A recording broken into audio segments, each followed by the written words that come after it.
안녕하십니까. 경남 소식입니다. 지진 발생 시 주민들에게 제일 필요한 것은 정확한 정보일 텐데요. 하지만 이런 정보를 제공해야 할 정부기관들은 아예 연락이 되지 않거나 제때 정보를 제공하지 못하고 있습니다. 정유진 기자가 취재했습니다. 국민안전처에서 보낸 긴급 재난 문자입니다. 지진이 일어난 지 15분이 지나 발송된 겁니다. 지진을 딱 느끼는 순간에 바로 이렇게 연락이 이렇게 와가지고 대처를 할 수 있는 어느 시간이 지나고 나면 우리 지진은 한순간인데 좀 아예 문자를 받지 못한 주민들도 많았습니다. 재난청에서 문자가 와줘야 되는데 여기 안 오니까 방심할 때 막 세게 지진이 와서 이게 큰 재난이 나고 이러면 뭐 어떡하나. 일반 문자처럼 번호를 지정해 보내는 게 아니다 보니 수신율이 크게 떨어지는 겁니다. 국민안전처는 통신사 문제라며 별다른 대책을 세우지 않고 있습니다. 저희가 이제 기지국 신문을 보내면 기지국을 통해서 송출되는 부분이잖아요. 이등 통신사 3사가 각각 기지국 운영하고 있고 거기서부터 통신사하고 얘기를 해봐야 될 부분입니다. 기상청도 허술하긴 마찬가지입니다.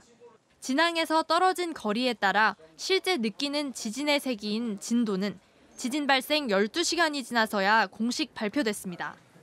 지진 발생 직후 진도를 발표해 지역 주민들이 피해 정도를 가늠할 수 있게 하는 일본과는 차이가 납니다. 일본이나 이런 데 같이 하려면 건축망이 조밀해야 된대요. 지역마다 다 틀리기 때문에 진도 분포도를 그려내는 것도 좀 오래 걸리는 데다가 이딴 지진에도 제대로 된 정보를 제공하지 못하면서 정부 부처에 대한 비판 여론이 커지고 있습니다. KBS 뉴스 정유진입니다. 지난해 월성원전 1호기 연장 가동 여부를 놓고 민간검증단과 한국수력원자력, 한국원자력안전기술원이 회의한 녹취록을 KBS가 입수했는데요. 이 녹취록을 보면 최근 강한 지진이 발생한 양산 단층에 대해 얼마나 엉터리 조사를 했는지 여지없이 드러납니다. 보도에 최재훈 기자입니다. 지난해 설계 수명을 다한 월성원전 1호기 연장 가동 여부를 두고 민간 전문가와 한국수력원자력, 한국원자력안전기술원이 인근 양산 단층에 대한 논란을 벌입니다. 민간 검증단은 양산 단층을 따라 활성 단층으로 보고된 것이 여러 개 나온다. 현재 데이터로 보면 양산 단층은 위험한 단층이다. 당장 조사에 들어가야 한다라고 주장합니다. 이에 대해 한수원과 원자력안전기술원은 양산 단층은 과거에 조사가 많이 이루어졌다. 50여 개 단층에 대해 트렌치 조사와 물리 탐사를 수행했다. 그 결과 설계 지진에 포함해야 할 활동성 단층은 존재하지 않는다라고 주장합니다. 원자력안전위원회도 민간 검증단의 양산 단층에 대한 조사 요구를 묵살하고 월성원전 1호기 연장 가동을 승인했습니다. 활성 단층인 것이 분명하기 때문에 준비를 해야 된다고 했는데 절대로 다시 활동할 리가 없다고 자신 있게 얘기를 했었죠. 그런데 이번에 1년 만에 활동을 한 거 아닙니까? 지금까지 한국지질자원연구원이나 학계에 보고된 고리원전 주변 활성 단층 증거는 수십여 개입니다. 양산 단층과 울산 단층, 일광 단층 등에서 많은 곳은 활성 단층 증거가 20개 넘게 발견됐습니다. 그러나 이 단층들에 대한 자세한 조사는 단 한 차례도 이루어지지 않았습니다. 단층들이 어느 구간으로 활동을 했느냐 하는 데 대한 연구가 필요하거든요. 근데 이제 우리나라에서는 그런 연구가 아직은 정밀하게 돼 있지를 못하고 학계의 활성 단층 조사 요구를 수년째 묵살해 오던 정부는 지진이 난 뒤에야 내년부터 조사에 착수하겠다고 밝혔습니다. KBS 뉴스 최재훈입니다. 지난 12일 경주 지진으로 경남 지역 학교 49곳이 피해를 본 것으로 집계됐습니다. 경남도 교육청은 지진 피해를 조사한 결과 창원과 김해 양산 등 7개 지역 초중고등학교 49곳과 창원교육지원청 건물 3동에서 피해가 발생했습니다. 피해 내용은 건물 내외벽 균열이 대부분이고 천장 탈락과 형광등 등 집기 파손 등입니다.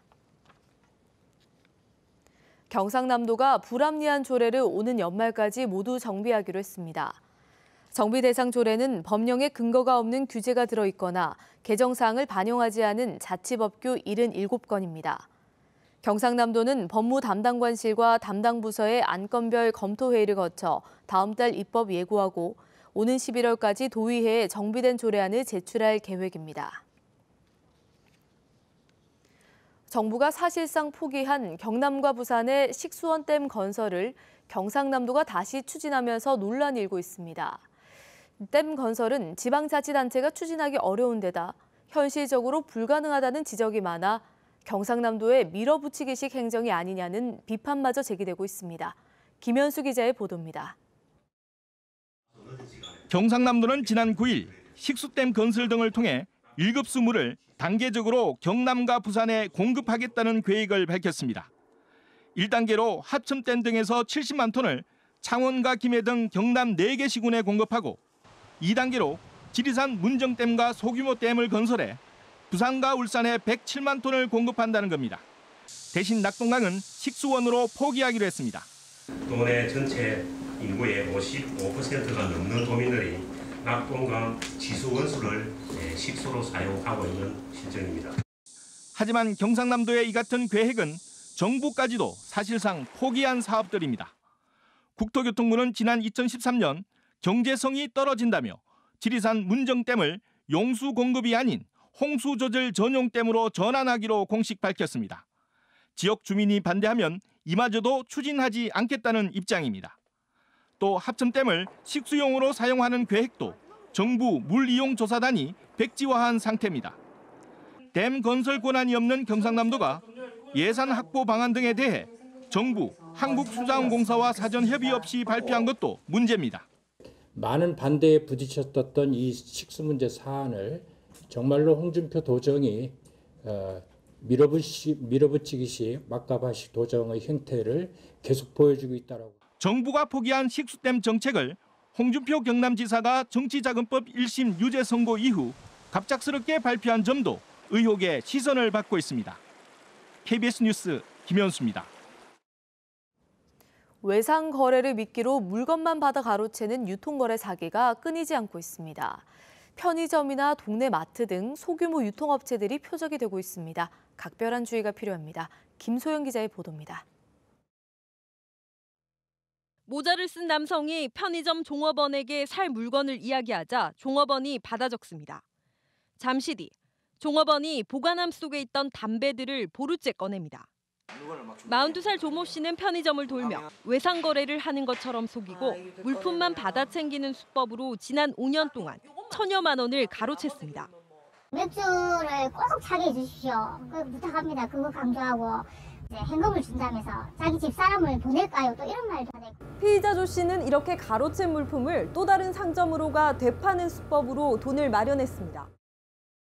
설 대목을 앞둔 지난 2월에는 창원의 한 청과물 시장에서 부부가 과일 130만 원어치를 외상으로 가져간 뒤 잠적했고 지난 1월에도 편의점 점주 친구인 것처럼 행세해 돈을 뜯어간 30대가 붙잡히는 등 외상 거래를 미끼로 한 사기가 끊이지 않고 있습니다.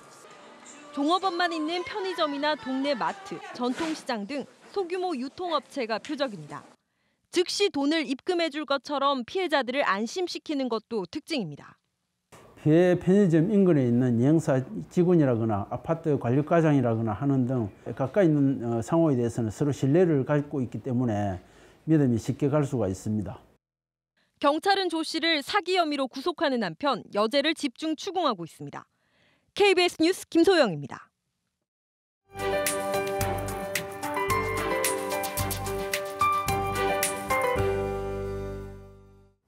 출근길 쌀쌀하다 못해 조금은 춥게도 느껴집니다. 지금 집 밖을 나선다면 여벌의 겉옷을 반드시 챙기셔야겠는데요.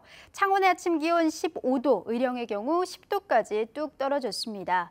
여기에 낮 기온도 크게 오르면서 일교차도 크게 벌어지겠습니다. 선선한 날씨는 이번 주 내내 계속되겠고 감기 가능 지수도 올라가겠습니다. 몸속 컨디션 관리 잘해주셔야겠습니다. 오늘은 고기압의 가장자리에 들겠습니다. 대체로 맑은 하늘이 드러나 있지만 오후로 갈수록 구름량은 늘어나겠고 미세먼지 농도는 좋음 수준을 유지하겠습니다. 아침 기온 내림세를 보이고 있습니다. 어제와 비교하면 2도에서 많게는 7도가량 떨어진 모습인데요. 창녕 12도, 함안은 10도로 출발해 낮 기온은 거제 25도, 김해는 26도로 예년 수준을 밑돌겠습니다. 서부 지역도 종일 선선한 날씨가 이어지겠습니다. 진주 11도, 함양은 9도로 출발해 낮 기온은 남해 24도, 거창 22도 안팎에 그치겠습니다. 해상에는 풍랑특보가 내려졌습니다. 물결은 최고 4m까지 먼바다에서 매우 높게 일겠습니다. 기상정보였습니다.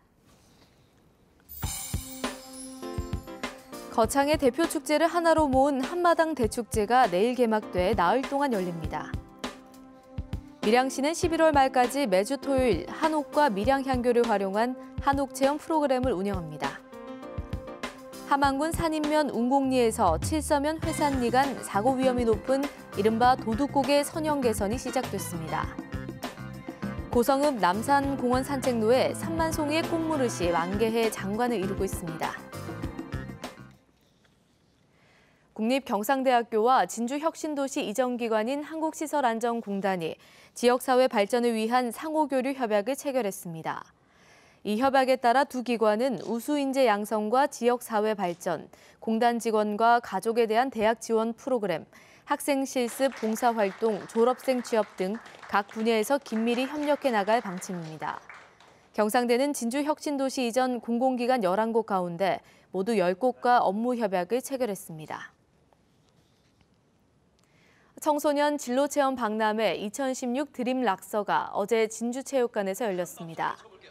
삼성전자와 진주시, 진주교육지원청이 주최하고 진주와 경남 지역 중고등학생과 교사 2,200여 명이 참석한 어제 행사는 진로 적성 탐색관과 진로 멘토링관 등 다양한 체험관으로 구성된 진로 박람회와 청소년들에게 도전의식을 심어줄 토크 콘서트 등으로 진행됐습니다.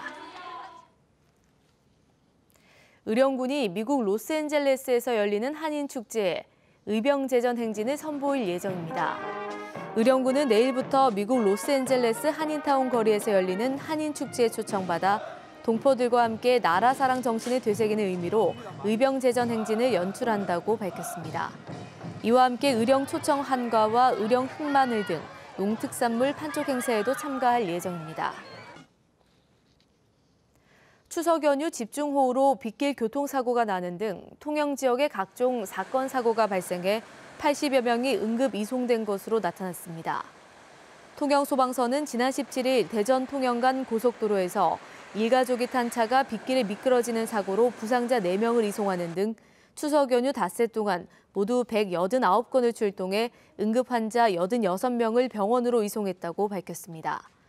응급 환자는 넘어지고 다친 사례가 23건으로 가장 많았고 빗길 교통사고가 그 뒤를 이었습니다. 최근 3년간 경남 지역 대학 3곳에서 3명의 교수가 성희롱과 성추행 등 성범죄를 저지른 것으로 드러났습니다.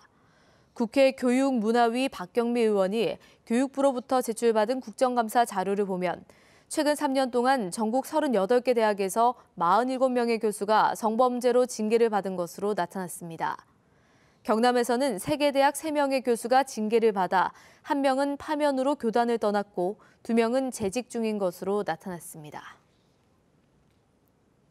KBS 뉴스를 마칩니다. 고맙습니다.